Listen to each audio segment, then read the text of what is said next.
Lady and gentleman, boy and girl, welcome. I say these things in the singular because I doubt this will get anything more than 4 views on YouTube. This is my first time casting a game. It is one of my own games, and I am casting it specifically for my friend Tom. Tom, if you're listening, I hope you enjoy. Alright, so in the blue we've got me, Zweifach, at the 4 o'clock position as the Burgundians. In the red, we have Woodicus in the 12 o'clock position as the Cumans.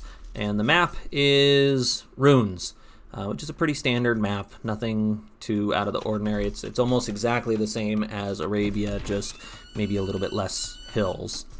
The reason I'm casting this game is because the Cumans, the red, Woodicus, tries a very interesting strategy. This is a strategy that my friend Tom actually had thought of on his own and thought would be a good strategy, and I explained to him why I felt like it would not be a great strategy.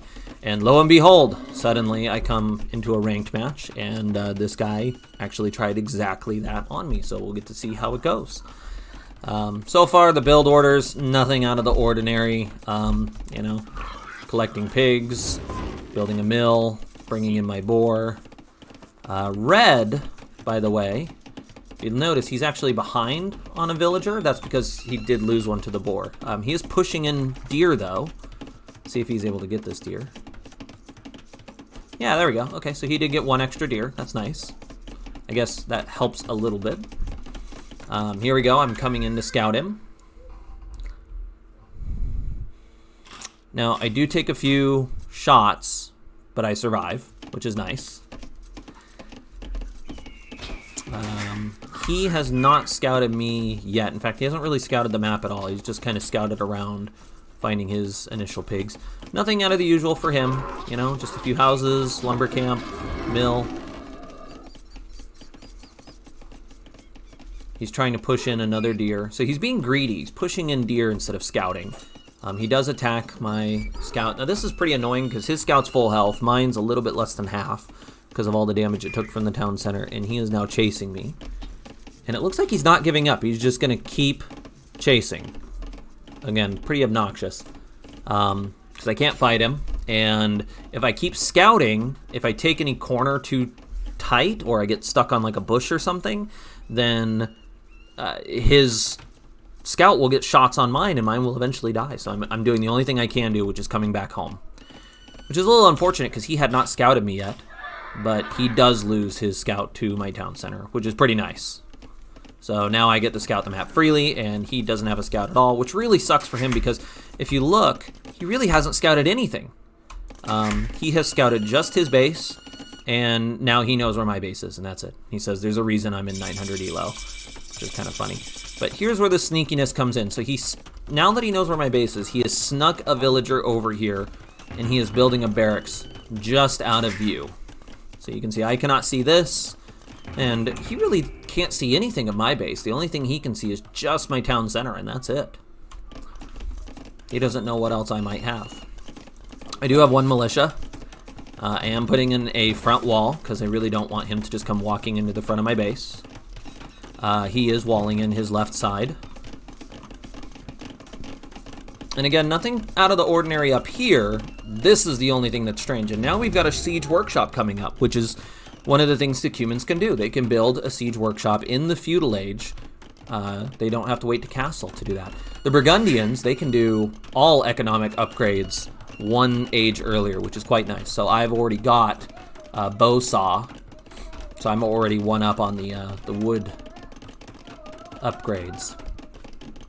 He did try to finish off my scout, got very close, didn't quite get it. I now have 2 man-at-arms attacking his front door, just kind of pestering him, just sort of poking, trying to see what he's up to, what's going on, getting intel on the enemy. Maybe bothering him a little bit and throwing him off his game. Meanwhile, he is over here and he's building rams and spearmen. So he's got 2 rams, 2 spearmen. So it'll be interesting to see what he does with this. And he is continuing his walls. I am being a little bit annoying with my 2 man-at-arms, and I'm just kind of scouting around, seeing what he's got. I'm not seeing a barracks. I'm not seeing a range. I'm thinking maybe he has it back here, you know? He's only got 2 farms, 3 now. I've got 5. Economically, this has cost him quite a bit to do this, because if you look, I'm at 2,000 points. He's at 1,500, so he's 500 points behind me score-wise because of what the sacrifices he's made to do this. And here he comes. I'm going to slow it down. So we've got 5 rams and 4 spearmen, and the spearmen are attacking my house. At this point, I get the attack notification, and I'm looking back at my base to see what's going on, and I am, at first, very worried. And in fact, you'll see in chat, I say expletive. He's attacking my villagers with spearmen. Not a big deal. Spearmen do very low damage, and I've got loom. Villagers can handle spearmen just fine. But he is going straight for the town center. So he's doing a town center snipe. And the battering rams are doing a lot of damage, but look at that. 1, 2, 3. And 300 health, 175, and there they all go. So he got it very close. He almost destroyed it. But in the end, the villagers mop up the rams just fine. Repair the town center, garrison inside, and now the town center is just going to shoot and kill all those spearmen. And that's the biggest problem with this kind of very quick town center snipe attack, is that villagers counter rams and villagers counter spearmen. So the villagers that your opponent starts with is all they need to defend themselves, and I'm fine. And now look at the score. We have 2,500 to 1,400. I am 1,000 ahead of him. At this point, I'm way ahead. There's no reason I should lose this match. Spoiler alert. It doesn't go as smooth as it should. So I bring my 4 man-at-arms back. I'm now going to clean up this workshop and barracks. I don't want to leave them on the side of my base. So I'm trying to get all my villagers back to work, which is kind of a pain in the neck. So I'm putting them back on their farms. I'm putting them back on wood, putting them back on gold. I did get housing blocked, so now I'm building houses. Now there is a very unfortunate thing in that if you look, he's at like 40 villagers and I'm at 30. I am like 10 villagers behind him. And that's because I'm just so focused on getting as much army as I can, as quickly as I can, because I want to capitalize on this blunder he's made, this mistake he's made. But that is a very poor choice. You should always, always, always be building villagers. This is a huge mistake on my part. And look at this. He is now on his way to Castle Age. It took me a long time to destroy that barracks and siege workshop because it's just feudal age units. They don't do a ton of damage to buildings. So now I'm making my way over to his base. He's got to be pretty nervous because he just saw that big army destroy, you know, his little tiny base. And so now I'm knocking on his front door. But look at this. He is almost Castle Age. And I'm going to slow this down just a little bit. So amazing response from him. He went for immediate Castle Age. He's got 4 stables. So he immediately builds 4 stables at home. Researches bloodlines. Goes castle. Researches cavalry armor. And now he's building 4 knights. Which is perfect. I mean, that's the best response you could possibly do to this kind of mistake. And he's trying to buy time by building buildings to keep me out. But my archers are shooting. And here come the first 4 knights. Now, 4 knights are not going to be enough to mop up this army. But he's got, you know, 4 stables. So he's cleaning this up just fine.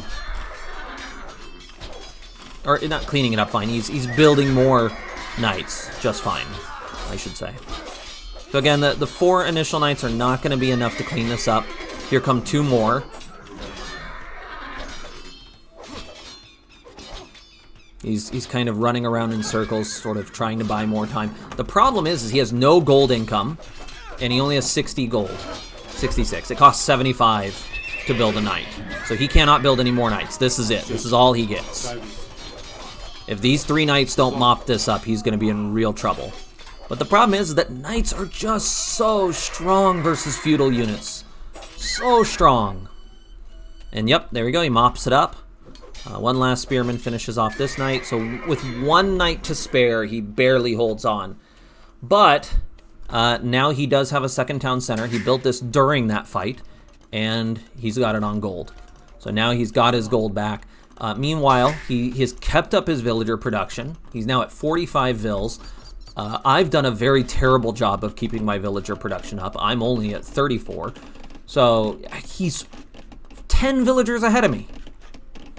More than 10 villagers ahead of me. And he's on castle. I'm on feudal. So I'm in a horrible position now. I had an amazing position, but now I'm in a horrible position because he had the perfect response, done very quickly, and I've been totally slipping on villager production. So I've thrown away my advantage. I'm desperately trying to get to castle. I'm on my way, halfway there. But look at this, 50 villagers to 34. I can't build villagers now because I'm researching castle. Meanwhile, he's got 2 town centers. He's pumping villagers out of both. So I'm significantly behind at this point. The game still thinks I'm ahead. I'm at 3,600 points compared to his 3,000, which I don't quite understand that. Maybe because I've gotten so many kills. But I'm behind economically. I'm behind military. I'm in a really bad spot. Oh, here we go. So now we are getting attacked by 11 knights. Fortunately, I have walled up the back of my base. I'm terrified of him coming into my base, so I've kind of walled up everything. So he's not going to be able to get in easily. I have upgraded my spearmen to pikemen, so I'm building the proper unit to counter. Another nice thing about Burgundians is I can get the Cavalier upgrade in Castle Age instead of having to wait towards Imperial. So I can get Cavaliers, whereas he can only have Knights. So that's pretty nice too. So yeah, I'm Cavaliers, which are stronger than Knights. I've got Pikemen, which are a counter to Cavalry. I've got the right unit composition, but I'm just so far behind economy-wise. 62 to 35 villagers. 1 town center versus 2. And at this point, I feel like I still have the advantage because I'm looking at the score down here. And I'm thinking I've got to do something now while I still can.